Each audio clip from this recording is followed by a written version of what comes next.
Baik, Assalamualaikum warahmatullahi wabarakatuh. Perkenalkan, nama saya Ihwan Jumal Hasan, NIM 200301501087, kelas PJKRD, angkatan 2020. Di sini saya akan membuat video pembelajaran mengenai materi kesehatan lingkungan pada mata kuliah pendidikan kesehatan sekolah. Nah, baik, adapun faktor yang mempengaruhi sehat. Faktor tersebut bisa berasal dari lingkungan manapun, baik lingkungan sosial, keluarga, contohnya keluarga, masyarakat, dan lain-lain. Manusia pun diciptakan sebagai makhluk sosial yang tidak bisa hidup sendiri. Tentunya manusia ini harus berinteraksi dengan orang satu ke orang yang lain, atau saling membutuhkan lebih tepatnya. Nah, karena dalam pemenuhan kebutuhannya, manusia senantiasa berinteraksi dengan lingkungan sekitar. Jadi ada sangat banyak faktor yang mempengaruhi tentang kesehatan seorang manusia. Nah, selanjutnya, kesehatan lingkungan. Nah, kesehatan lingkungan ini adalah ilmu yang mempelajari tentang interaksi antara lingkungan dan kesehatan manusia, tumbuhan, dan hewan, dengan tujuan untuk meningkatkan faktor lingkungan yang menguntungkan dan mengendalikan faktor yang merugikan. Nah, jadi kesehatan lingkungan itu terbagi beberapa, yaitu interaksi antara manusia, hewan, dan tumbuhan. Nah, adapun kesehatan lingkungan sekitar, lingkungan sangat luas cakupannya. Lingkungan hidup adalah segala sesuatu yang ada di sekitar menurut kebutuhan lingkungan, dapat diklasifikasikan sebagai berikut. Nah, yang pertama, lingkungan hidup atau biasa disebut dengan biotis, dan lingkungan yang tak hidup atau abiotis. Nah, selanjutnya lingkungan alamiah dan lingkungan buatan. Selanjutnya lingkungan prenatal dan lingkungan postnatal.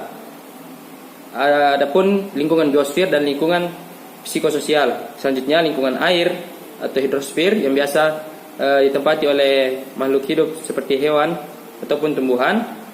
Adapun lingkungan udara atau atmosfer yang biasa juga ditempati oleh hewan, dan lingkungan tanah yang ditempati oleh manusia, hewan, dan tumbuhan, serta berbagai amuba-amuba yang lainnya, ataupun biasa disebut dengan litosfer. Nah, kemudian lingkungan biologi atau biosfer, kemudian lingkungan sosial atau sosiosfer.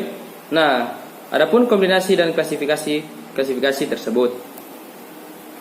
Nah, adapun konsep manajemen ekosistem, mengelola keseluruhan lanskap daerah aliran sungai dan wilayah lain dalam batasan wilayah ekologis, memperhatikan kebutuhan manusia, meningkatkan pembangunan yang berwawasan lingkungan, memelihara diversitas biologis, memberdayakan kelembagaan yang telah ada, mengintegrasikan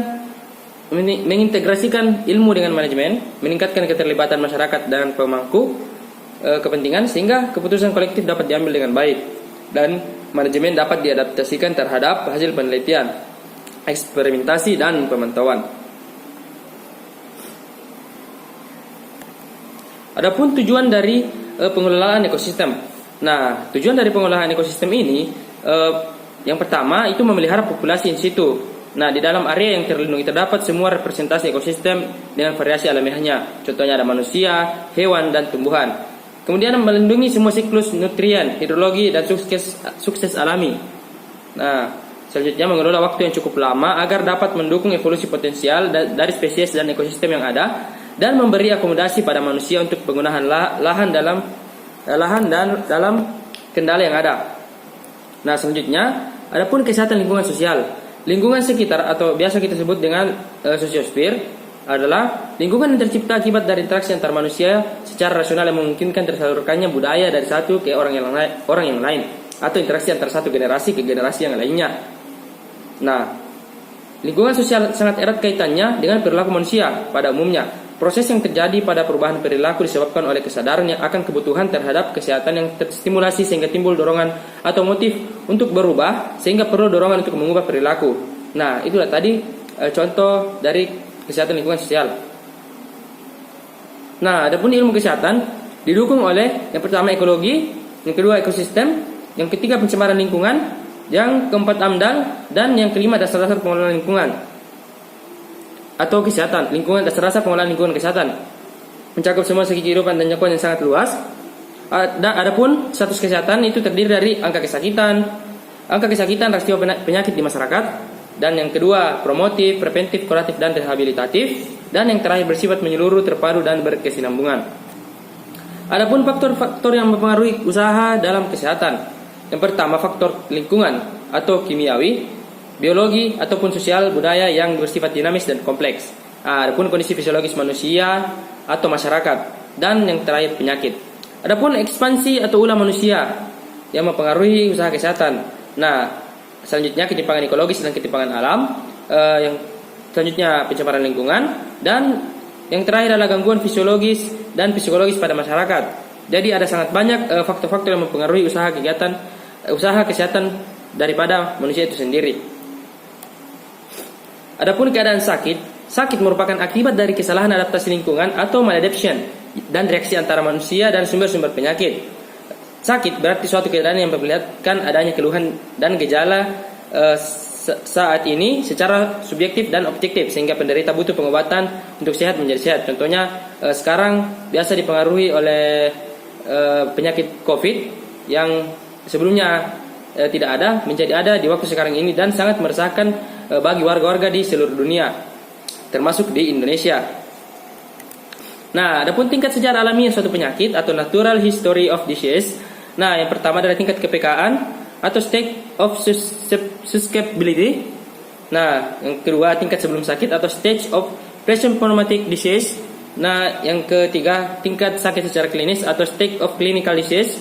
Dan yang terakhir tingkat kecacatan atau state of disability. Selanjutnya adapun pencegahan penyakit. Nah, proses pencegahan penyakit ini tidak dapat dipisahkan dari kondisi lingkungan dan sejarah terjadinya penyakit tersebut. Nah, proses pencegahan terdiri dari deteksi dan intervensi pada penyebab atau faktor risiko penyakit tersebut. Nah, adapun pencegahan atau inhibisi terhadap perkembangan suatu penyakit tersebut, kenapa bisa terjadi? Nah, adapun tingkat pencegahan dari penyakit, yaitu yang pertama pencegahan primer. Nah, pencegahan primer atau primary prevention, pencegahan ini dapat dilakukan pada fase kepekaan dari sejarah alami. Nah, adapun suatu pencegahan sekunder, yaitu biasa juga disebut dengan secondary prevention, yaitu tingkat pencegahan ini dapat dilakukan pada fase praklinik dan klinik. Nah, adapun yang ketiga pencegahan tersier atau tertiary prevention, yaitu tingkat pencegahan ini dapat dilakukan pada fase penyakit yang sudah lanjut atau fase kecacatan. Selanjutnya lingkungan hidup. Adapun batasan lingkungan hidup, menurut Undang-Undang Republik Indonesia Nomor 23 Tahun 1997 tentang pengelolaan lingkungan hidup, maka disebut lingkungan hidup adalah kesatuan ruang dengan semua benda, daya, keadaan, dan makhluk hidup termasuk di dalamnya manusia dan perilakunya untuk mempengaruhi kehidupan dan kesejahteraan manusia serta makhluk hidup lainnya. Adapun menurut pendapat G. Melvin Hoare pada tahun 1980, pengertian lingkungan berbeda-beda menurut disiplin ilmu yang dipunyai. Menurut ahli cuaca dan iklim, lingkungan berarti atmosfer, sedangkan menurut ahli teknologi lingkungan, maka lingkungan berarti atmosfer dan ruangannya. Sedangkan menurut ahli ekologi berpendapat bahwa lingkungan sama artinya dengan habitat hewan dan tumbuhan. Nah, adapun macam-macam lingkungan hidup menurut F. Gunarwan Suratmo pada tahun 1988, yang pertama terdiri dari komponen fisik manusia, yang kedua komponen hubungan ekologi, yang ketiga komponen sosial, dan yang terakhir komponen biologis. Nah, adapun hubungan sakit atau sehat dan lingkungan hidup terdiri dari model ekologi atau ecologic models. Yaitu hubungan faktor yang mencakup sektor lingkungan yang terdiri dari fisik, biologi, dan sosial yang selalu berhubungan dengan sektor host dan agen. Nah, selanjutnya adapun lingkungan gambar tersebut ini adalah lingkungan biologi yang terdiri dari manusia seperti manusia atau host, genetic core, lingkungan sosial, dan yang terakhir lingkungan fisik atau kimia. Nah, selanjutnya lingkungan hidup, fisik dan penyakit. Aspek fisik dari lingkungan antara lain panas, sinar udara dan radiasi, atmosfer dan tekanan. Lingkungan hidup, biologi dan penyakit. Adapun agen penyakit infeksius. Selanjutnya faktor host. Faktor intrinsik yang dipengaruhi sifat genetik manusia, yaitu meningkatnya faktor determinan genetik berhubungan dengan meningkatnya atau menurunnya kepekaan terhadap penyakit. Hal ini berhubungan dengan kepribadian manusia seperti agresivitas, ambisius, aktif, dan dikejar waktu cenderung atau risk faktor terkena serangan jantung. Selanjutnya faktor agen. Agen dari penyakit berlokasi pada lingkungan tertentu. Agen lingkungan fisik, misalnya radiasi sinar radioaktif, atau radiasi sinar radioaktif penyebab sterilitas. Agen dari lingkungan kimia, misalnya limbah industri yang mengandung bahan kimia atau Hg, yaitu penyebab penyakit Minamata. Selanjutnya faktor lingkungan sebagai faktor ekstrinsik yang terdiri dari lingkungan fisik, kimia, biologi, dan sosial, yaitu selanjutnya pendekatan lain adalah model roda, pendekatan segitiga epidemiologi. Dan yang terakhir Kedua model di atas menyebutkan bahwa lingkungan fisik, biologi, dan sosial dapat menyebabkan penyakit. Sekian dan terima kasih video pembelajaran yang saya buat. Lebih dan kurangnya mohon dimaafkan. Dan saya tutup dengan ucapan wabillahi taufiq wal hidayah. Wassalamualaikum warahmatullahi wabarakatuh.